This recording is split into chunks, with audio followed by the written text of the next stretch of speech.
History of Pakistan में आज बात करेंगे मुसलमान बादशाहों की। कैसे मुसलमान बादशाहों ने हिंदुस्तान पर कई सौ साल तक राज किया, उनके डर्टी सीक्रेट्स के बारे में जानेंगे। महलों की साजिशें, गुलाम गर्दिशें और ताकत हासिल करने के राज, ये सब है आज की वीडियो में। मैं हूं Numan Abid. Welcome back to K2K। पिछली वीडियो में हमने पाकिस्तान इस ज़मीन के टुकड़े की तारीख पर बात करना शुरू की थी। हमने मेहरगढ़ की तहजीब, इंडस वैली सिविलाइजेशन और फिर मोहम्मद बिन कासिम का यहाँ आना, ये सब डिस्कस किया था उस वीडियो में। और वीडियो हमारी ख़त्म हुई थी महमूद गजनवी के दौर पर, जिसके बाद हमने अपनी एम्पायर्स, वो सल्तनतें जिनके हेडक्वार्टर्स पाकिस्तान में थे, यानी हमलावरों का दौर ख़त्म हुआ था और यहाँ की अपनी हुकूमतों का दौर शुरू हो रहा था। तो बस फिर आज का सिलसिला वहीं से शुरू करते हैं।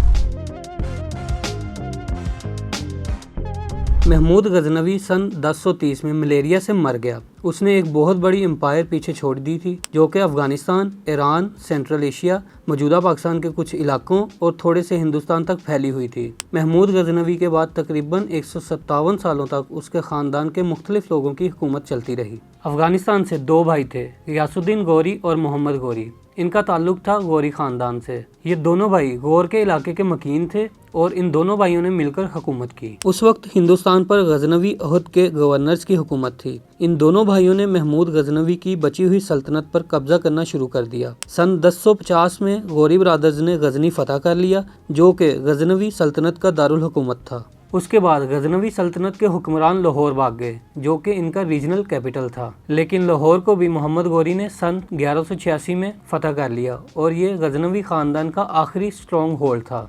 और मोहम्मद गौरी की इस फतह के साथ गजनवी सल्तनत का खात्मा हो गया। गियासुद्दीन गौरी और मोहम्मद गौरी में गियासुद्दीन बड़ा था। वो अफ़गानिस्तान और सेंट्रल एशिया के उन इलाकों पर हुकूमत करता था जो उस वक्त के बहुत तरक्की याफ्ता इलाके थे। हिंदुस्तान वाली साइड पर हुकूमत मोहम्मद गौरी की थी। मोहम्मद गौरी ने यहाँ के खोखरों वगैरह से लड़ाइयाँ लड़ी, सिंध पर कब्जा किया, पंजाब पर कब्जा किया, यानी आज का पूरा पाकिस्तान तकरीबन गौरी एम्पायर का हिस्सा बन गया। दरियाए गंगा के साथ साथ चलता बिहार और बंगाल तक जा पहुंचा। जोरदार बादशाह था। भाई के साथ हुकूमत करने की वजह से इस बंदे को पहली बार ये एहसास हुआ था कि हुकूमत करनी ही दरियाए सिंध और दरियाए गंगा पर चाहिए। हिंदुस्तान के इलाके में उस वक्त बहुत बड़े और तगड़े राजा थे, पृथ्वीराज चौहान। उन्होंने मुख्तलिफ जंगें लड़ी। सबसे रिलायबल सोर्सेज से पता चलता है कि 2 जंगें हुई, लेकिन कुछ हिंदुस्तानी मौरख लिखते हैं कि 8 जंगें हुई, जिनमें से 7 बेनतीजा ख़त्म हुई। कुछ हिंदुस्तानी मौरख ये भी लिखते हैं कि मोहम्मद गौरी को पृथ्वीराज चौहान ने 20 बार गिरफ्तार किया, लेकिन चूंकि उनका दिल बहुत बड़ा था इसलिए हर बार छोड़ दिया करते थे।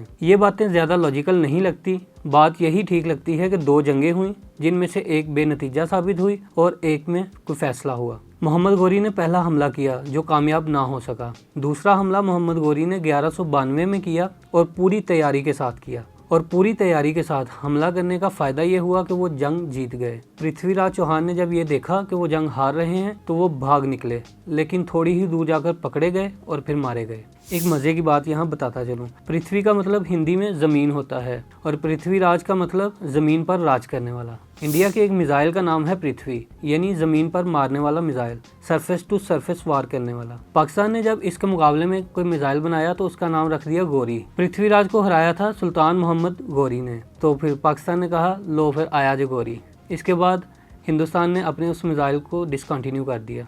मोहम्मद गौरी साहब को कत्ल किया गया जहलम के करीब एक गांव दमियाक में। वहां के खोखरों ने गौरी साहब की नाक में दम किया हुआ था। गौरी साहब बहुत बेरहमी से यहाँ की लोकल बगावत को कुचल रहे थे, लेकिन सन 1206 में मारे गए।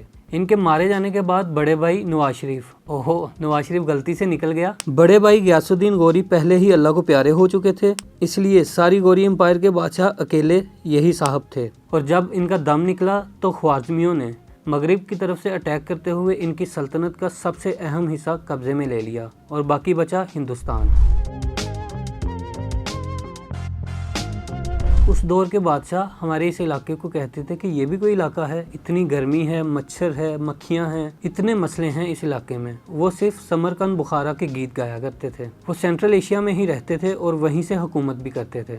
लेकिन मोहम्मद गौरी साहब की ज़िंदगी का फोकस हिंदुस्तान पर रहा था, क्योंकि दूसरी तरफ सेंट्रल एशिया पर उनके बड़े भाई हुकूमत करते थे। जब मोहम्मद गौरी साहब को कत्ल किया गया तो तब उनके एक गुलाम थे कुतुबुद्दीन ऐबक। उस दौर में गुलामी एक कारोबार हुआ करता था, ये बिल्कुल एक आम सी चीज़ थी। आप किसी गुलाम को ख़रीदते थे, उसे कोई स्किल सिखाते थे और आगे भेज देते थे। कुतुबुद्दीन ऐबक साहब तुर्किस्तान से ताल्लुक़ रखते थे और वहाँ से ईरान में एक काजी साहब को बेचे गए। काजी साहब ने देखा कि कुतुबुद्दीन ऐबक एक अच्छा फ़ौजी बन सकता है। वहाँ से उन्होंने उन्हें तलवारबाजी और घोड़सवारी सिखाई और फिर मोहम्मद गौरी की फ़ौज में भेज दिया। कुतुबुद्दीन ऐबक वाकई एक शानदार फ़ौजी की हैसियत से उभरे और मोहम्मद गौरी के ख़ास लोगों में शामिल हो गए। एक वक्त आया कि मोहम्मद गौरी ने कुतुबुद्दीन ऐबक को अपना क्राउन प्रिंस यानी अपने बाद बनने वाला लीडर डिक्लेयर कर दिया, क्योंकि उनकी अपनी तो कोई औलाद थी नहीं। जब सुल्तान मोहम्मद गौरी को कत्ल किया गया तो कुतुबुद्दीन ऐबक के सामने एक सवाल था। एक तो ये कि क्या वो सेंट्रल एशिया को ख्वाज़मियों से वापस लेने की कोशिश करें या फिर हिंदुस्तान में ही अपना तख्त सजा लें। समरकंद, बुखारा, हरात, काबुल ये इलाके कब्ज़े में लेना आसान काम नहीं था। दूसरी तरफ हिंदुस्तान में 100 किस्म की बगावतें चल रही थी, तो इन्हें यही लगा कि यहीं पे रहकर हुकूमत की जाए सुकून से। वैसे भी समरकंद वालों के सामने तो आप एक गुलाम ही हैं, यहाँ पर तो आप बादशाह हैं, शहंशाह हैं। इन्होंने जियो स्ट्रेटेजी के हिसाब से अपनी सल्तनत का जो डेड सेंटर शहर था उसको अपनी सल्तनत का कैपिटल बनाया। लाहौर को अपनी सल्तनत का कैपिटल डिक्लेयर कर दिया। दिल्ली से पहले हिंदुस्तान का कैपिटल लाहौर हुआ करता था और यहाँ से आगाज़ हुआ हिंदुस्तान के मुसलमान बादशाहों का, जो अगले कई सौ साल तक यूं ही चलता रहा।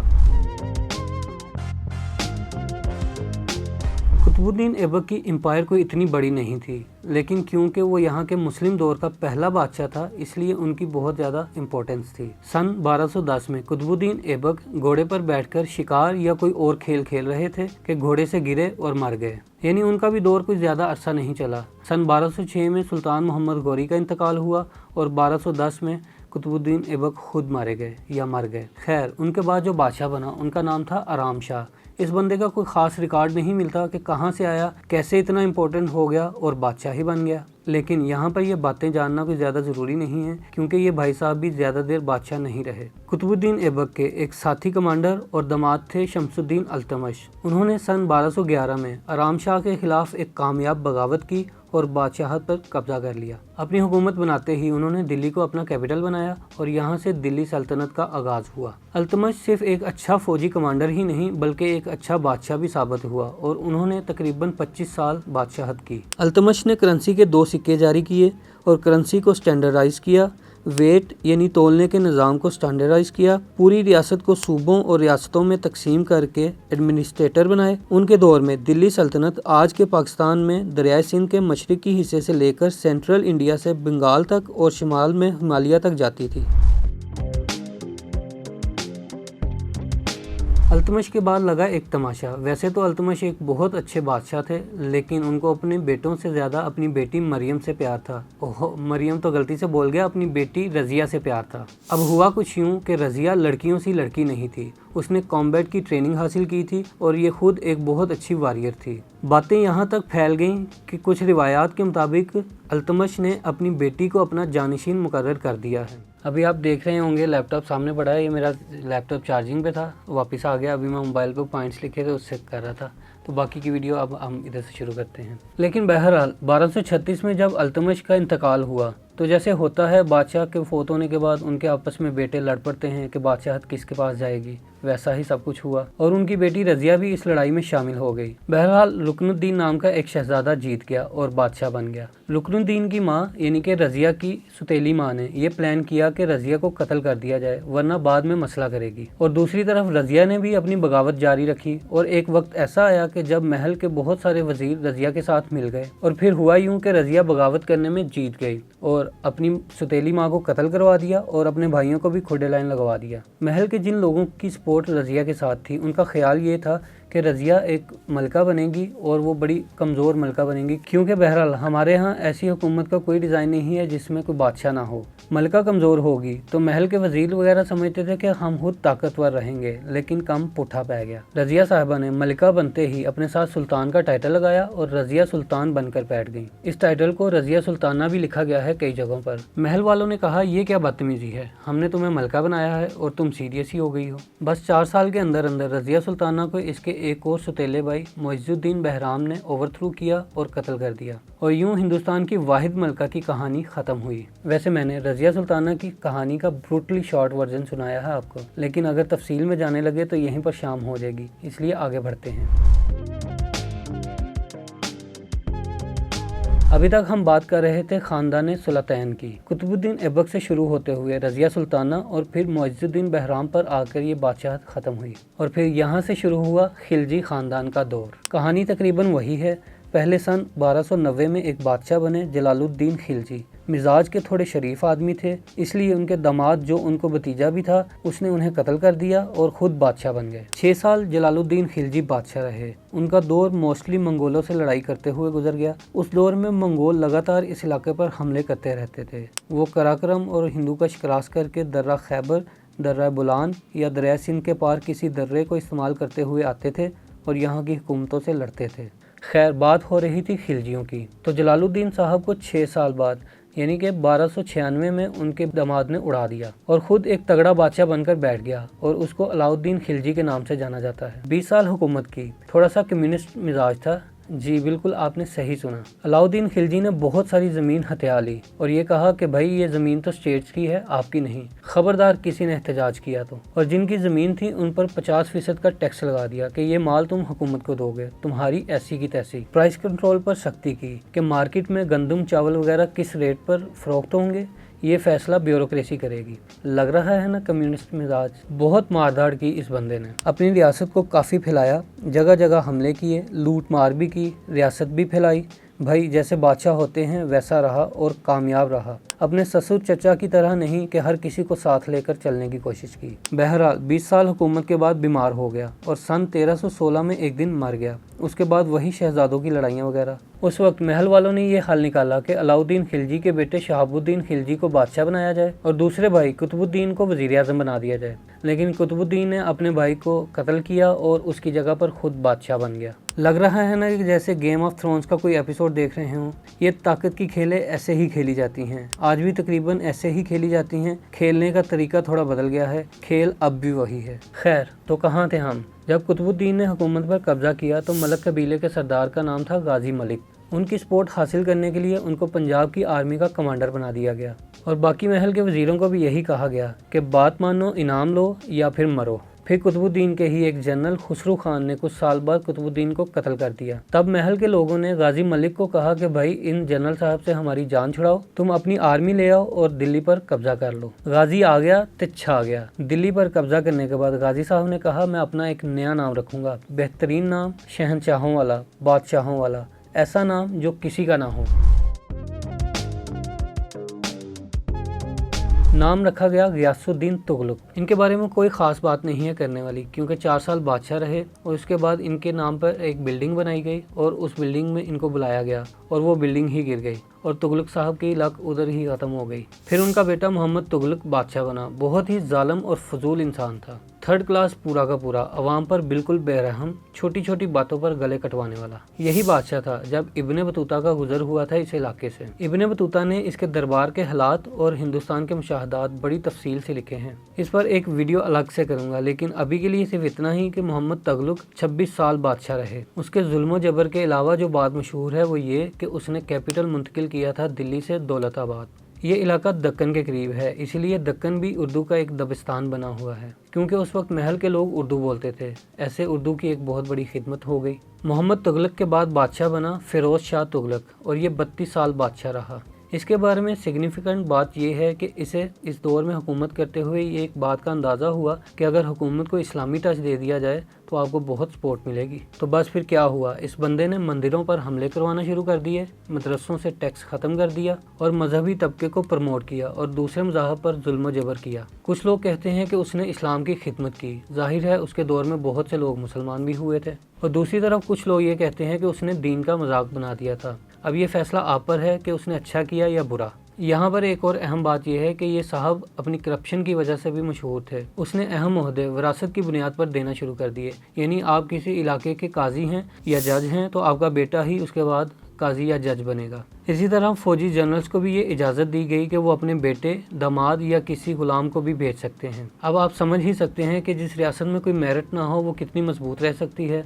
बस ये डेंसिटी भी फिर कमज़ोर होती चली गई। सन 1388 में फिरोज शाह मरा। उसके मरने से पहले ही रियासत में खाना जंगी शुरू हो चुकी थी। बादशाह के मरने के बाद ये खाना जंगी और भी तेज़ हो गई। सारे चाचे ताए भतीजे आपस में लड़ पड़े اور دوسری طرف ہر علاقے کے نوابوں اور راجاؤں نے اپنی اپنی سلطنتیں قائم کر لی۔ ابھی یہ سارا سیاپا چل رہا تھا کہ 1398 میں امیر تیمور نے حملہ کر دیا۔ اس وقت دلی کے بادشاہ کا نام تھا ناصر الدین محمود تغلق۔ اس کی آرمی گئی تھی تیمور سے لڑنے، لیکن تیمور نے اڑا کے رکھ دیا۔ دلی میں جب تیمور نے حملہ کیا تھا تو ظلم و بربریت کی مثالیں قائم کر دی تھیں۔ 1 لاکھ سے زائد لوگوں کو قتل کیا، انسانی کھوپڑیوں سے پہاڑ بنایا کرتا تھا، گھروں کو تباہ کیا، عزتیں لوٹی، کسی کے پاس کچھ نہ چھوڑا۔ ساری لوٹ مار کر کے خود تو نکل گیا، لیکن اپنی جگہ پر ایک وائسرائے یعنی اپنا ایک گورنر چھوڑ گیا۔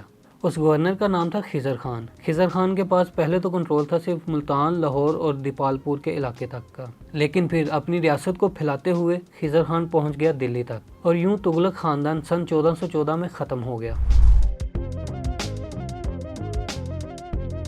خضر خان مرا سن 1421 میں، اس کے بعد اس کا بیٹا مبارک شاہ بادشاہ بن گیا۔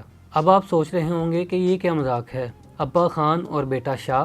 تو اس کا لاجک یہ ہے کہ خضر خان نے اپنی نسبت رکھی تھی امیر تیمور سے، بیٹے نے یہ نسبت ختم کی اور اسلامی خلافت سے ناطہ جوڑ لیا، اور بس اسی طرح اس نے اپنے نام کے ساتھ شاہ ڈکلیئر کر دیا، اور ان کی نسل آج تک پورے دھڑلے سے اپنے نام کے ساتھ شاہ لکھتی ہے۔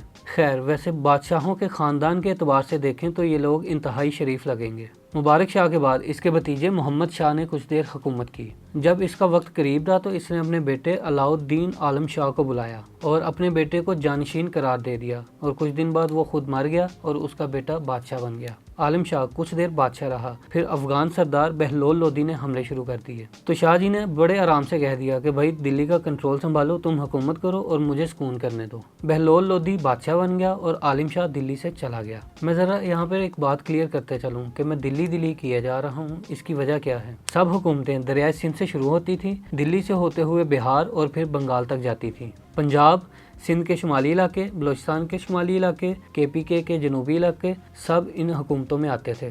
لودھی امپائر شروع ہوئی، یہ ذرا تگڑا بادشاہ ثابت ہوا، ریاست ایکسپینڈ ہوئی، باقی سب نارمل ہی رہا۔ اس کے بعد اس کا بیٹا سکندر شاہ بادشاہ بنا، اور اسی نے آگرہ شہر کو آباد کیا اور پھر کیپٹل کو دلی سے آگرہ منتقل کیا۔ یہ بندہ ذرا آرٹسٹ مزاج تھا، شاعری بھی کیا کرتا تھا۔ اس نے سنسکرت کی کتابیں فارسی میں ٹرانسلیٹ کروائیں اور پھر پڑھی۔ اس نے اپنے دور حکومت میں بزنس اور ٹریڈ کو بڑھاوا دیا۔ بہتر بندہ تھا اگر باقیوں کو دیکھا جائے تو، اور تھوڑا مذہبی ٹچ بھی تھا، عورتوں کو مزاروں پر آنے سے منع کرتا تھا اور ناچ گانے پر پابندی کی تھی۔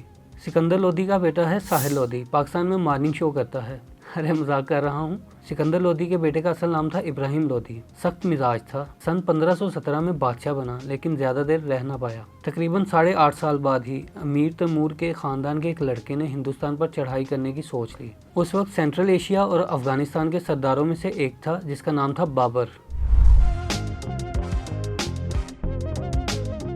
پہلے ہی بہت دیر ہو چکی ہے، اس لیے بابر کی باتیں ہم اگلی ویڈیو میں کریں گے۔ مغل امپائر اور میرے فیوریٹ بادشاہ شیر شاہ سوری کی باتیں ایسی تیزی میں نہیں کرنی چاہیے۔ دوسری بات یہ تھی کہ پچھلی ویڈیو میں ہم نے ایک بات کی تھی کہ بادشاہوں کو اسلام کا خادم یا مسیحا نہیں سمجھنا چاہیے، کیونکہ ان کا صرف ایک ہی مذہب ہوتا ہے اور وہ ہے بادشاہت۔ اس بات پر ہمیں تھوڑی باتیں بھی سننا پڑی تھی، لیکن سچ بات تو یہی ہے کہ بادشاہوں نے ہمیشہ مذہب کو حکومت کرنے کے ایک ٹول کے طور پر استعمال کیا ہے۔ اور دوسری بات ہمیں یہ سمجھنی چاہیے کہ بادشاہت کی گیم کتنی سخت ہے، کتنی ظلم سے بھری ہوئی ہے، کتنی بے رحم ہے۔ آج کے دور میں بھی جب ہم اپنا کوئی لیڈر چنتے ہیں تو یہ بات ہمیشہ یاد رکھنی چاہیے کہ کون سا بندہ اچھا ہے اور کون سا برا۔ اگر آپ کوئی برا لیڈر چن لیتے ہیں تو وہ نسلوں کے لیے کام خراب کر دیتا ہے۔ برا لیڈر ملکوں کو اندر سے تباہ کر دیتا ہے۔ اسی امید کے ساتھ کہ ہمارے ملک پاکستان کو اچھے لیڈر بہت جلد ملیں گے، اسی کے ساتھ اپنے ملک اور مجھے دعاؤں میں یاد رکھیے گا۔ ملتے ہیں اگلی ویڈیو میں۔